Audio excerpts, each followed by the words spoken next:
Du kennst das vielleicht. Die Kaffeemaschine läuft, das Geschirr klappert, ja, und dein ganzer Körper zieht sich irgendwie zusammen. Für andere ist es nur ein Geräusch, aber für dich fühlt es sich so an, als ob dein Nervensystem Alarm schlägt. Du kriegst vielleicht Herzklopfen oder Druck im Kopf, vielleicht sogar ein Gefühl wie Schmerz. Irgendwie ist alles zu laut, obwohl außen eigentlich gar nichts passiert. In diesem Video geht es darum, wie sich Geräuschempfindlichkeit wirklich anfühlt, was dabei im Nervensystem passiert, ja, und was helfen kann, das ein bisschen zu dämpfen. Ich bin Carola Schröder, selbst von Fibromyalgie betroffen, und auch für mich ist die Geräuschempfindlichkeit natürlich ein Thema. Und im Austausch mit anderen Betroffenen stelle ich immer wieder fest, dass das wirklich viele betrifft. Und deshalb möchte ich heute mal drüber sprechen. Ja, früher war es für mich manchmal nicht möglich, mit meiner Familie am Tisch zu essen. Wenn mehrere gleichzeitig geredet haben, kam ich sofort an meine Grenzen. Ja, und mit Kindern passiert ja auch schnell mal was. Ein Löffel fällt runter oder das Geschirr klappert, jemand lacht laut. Und an schlechten Tagen, da war das für mich nicht auszuhalten. Es ging einfach nicht. Und da bin ich dann in einen separaten Raum gegangen und habe dann allein gegessen. Ja, und meine Familie dann natürlich ohne mich. Obwohl ich so empfindlich war, wurde ich gleichzeitig im Laufe der Jahre schwerhörig. Ich musste den Fernseher lauter drehen, um die Stimmen zu verstehen, aber er war mir dann eigentlich viel zu laut. Das hört sich paradox an, oder? Und mich würde interessieren, ob nur ich das so erlebe oder ob andere das auch kennen. Schreibt doch mal. Ja, irgendwann bekam ich dann Hörgeräte, was die Sache aber nicht einfacher macht. Das kann ich euch sagen. Also mit Hörgeräten hören hat nichts mit natürlichem Hören zu tun.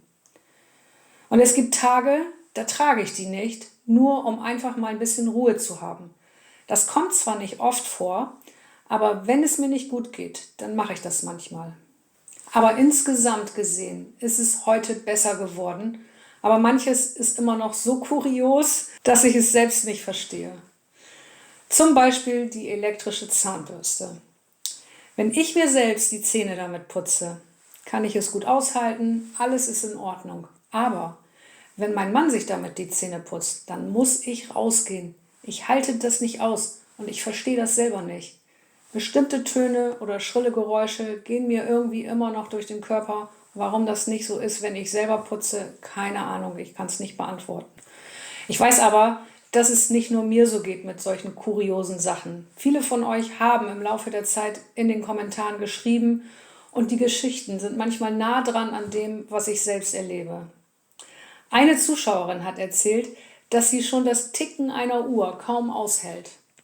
Und für andere reicht schon das Geräusch einer Mücke im Schlafzimmer, um völlig fertig zu sein. Das hatte ich früher auch. Für mich war das richtiger Stress. Wahrscheinlich nicht nur wegen des Geräuschs, sondern auch, weil man nicht gestochen werden möchte.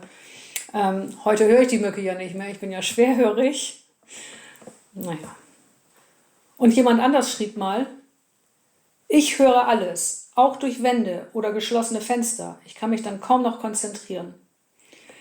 Ja, da kann man mal sehen, wie beeinträchtigend das sein kann, oder? Und eine andere Betroffene hat geschrieben: Ich kann nicht mal mehr Musik hören, die ich früher geliebt habe. Sie tut mir körperlich weh. Ja, auch das kann ich nachvollziehen, muss ich sagen.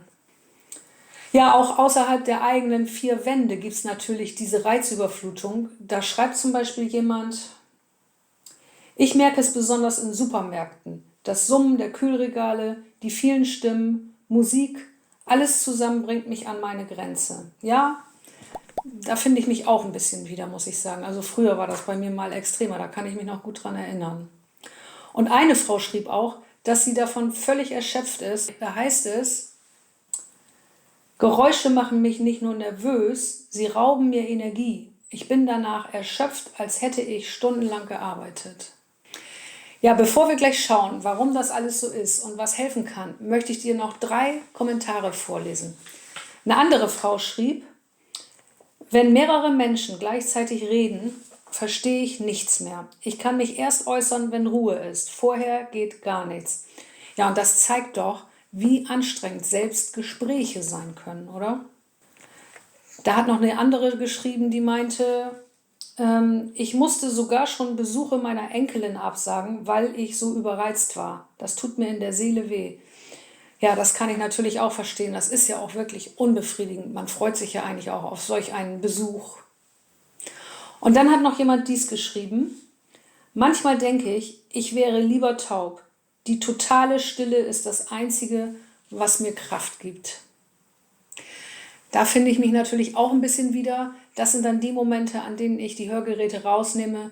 Wie gesagt, das kommt nicht mehr oft vor, aber manchmal muss das sein. Und es ist natürlich auch nicht so, dass ich dann gar nichts mehr höre. Natürlich höre ich noch was.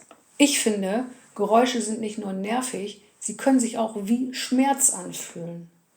Also ich meine das nicht so, dass die Ohren selbst wehtun würden, so meine ich das nicht. Es ist eher so, als würde der Schmerz irgendwie direkt in den Kopf schießen, als ob das Nervensystem die Reize irgendwie in Schmerz verwandelt.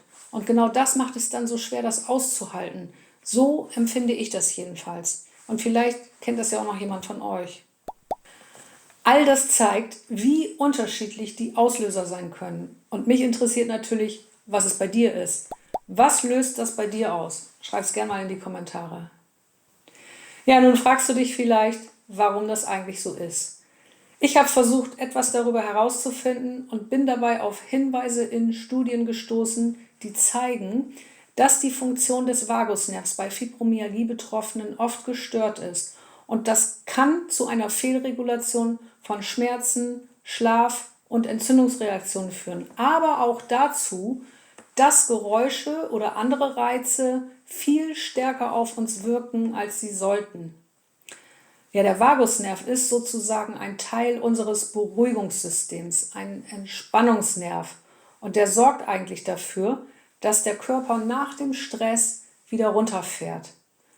Und bei vielen von uns funktioniert dieser Mechanismus aber nur noch sehr schwach. Und das bedeutet, das Nervensystem bleibt zu lange im Alarmmodus. Und dadurch erklären sich diese zahlreichen Symptome, die wir jeden Tag spüren. In mehreren klinischen Studien hat man gesehen, dass eine gezielte Stimulation des Vagusnervs die Übererregung senken und Schmerzen und auch Reizempfindlichkeiten lindern kann. Es gibt dazu inzwischen ja auch Geräte für zu Hause, die den Vagusnerv über die Haut anregen oder über das Ohr zum Beispiel. Ich nutze eines davon selbst, habe ich ja auch schon oft erzählt, wie ihr wisst. Infos findet ihr dazu in der Videobeschreibung. Vielleicht möchtest du dir ja zu Weihnachten ein besonderes Geschenk machen, etwas, das dir gut tut und dir ein bisschen mehr Ruhe schenkt, dann wäre das vielleicht was. Und wenn du mehr darüber wissen möchtest, was in deinem Nervensystem bei Fibromyalgie passiert, warum sich Stress ganz anders anfühlen kann als bei Gesunden und was du selbst tun kannst, um aus dem Alarmzustand wieder rauszukommen, dann schau in dieses Video hier rein. Also, Geräuschempfindlichkeit ist keine Einbildung, sondern eine Folge davon, dass unser Nervensystem dauerhaft überlastet ist. Ja, ein Patentrezept gegen Geräuschempfindlichkeit habe ich nicht, das gibt es leider auch nicht. Aber ich kann sagen, dass sich meine Empfindlichkeit im Laufe der letzten Jahre deutlich verbessert hat, Schritt für Schritt. Und ich glaube, das liegt einfach an den ganzen kleinen Stellschrauben, die ich immer wieder betone, also zum Beispiel regelmäßige Bewegung. Eine kohlenhydratarme Ernährung, eine gute Nährstoffversorgung, vor allem mit Vitamin D, Omega-3 und Magnesium, das ist wirklich meine Überzeugung. Ja, und an allem, was mit Stressregulation zu tun hat. Diese Dinge stärken das Nervensystem insgesamt. Und wenn das Nervensystem stabiler wird, dann wird es auch mit den Geräuschen ruhiger. Ja, und manche haben ja auch geschrieben, dass ihnen Ohrstöpsel oder Kopfhörer helfen, um Reize im Alltag etwas abzufedern. Zum Beispiel beim Einkaufen oder unterwegs. Bei mir ist das eher so, ich merke, dass mir Rückzug am meisten hilft. Also mich kurz aus der Situation rausnehmen, wenn das irgendwie möglich ist. Atmen, ein paar Minuten Stille, in sich gehen, also in mich gehen. Und danach ist es bei mir oft schon leichter. Ja, und es gibt ja unglaublich viele Möglichkeiten, das Nervensystem gezielt zu unterstützen, gerade den Vagusnerv, unserem wichtigen Entspannungsnerv. Und auf einige dieser Maßnahmen gehe ich in diesem Video näher ein. Und wenn du mehr darüber wissen möchtest, wie du dein Nervensystem wieder in Balance bringen kannst, dann schau dir das unbedingt mal an. Und es gibt ja auch noch viele weitere Ansätze. Ich probiere im Moment selbst vieles aus und ich merke, dass schon kleine Dinge eine Wirkung haben können. Darüber werde ich demnächst bestimmt auch mal berichten. Danke fürs Zuschauen und bis bald.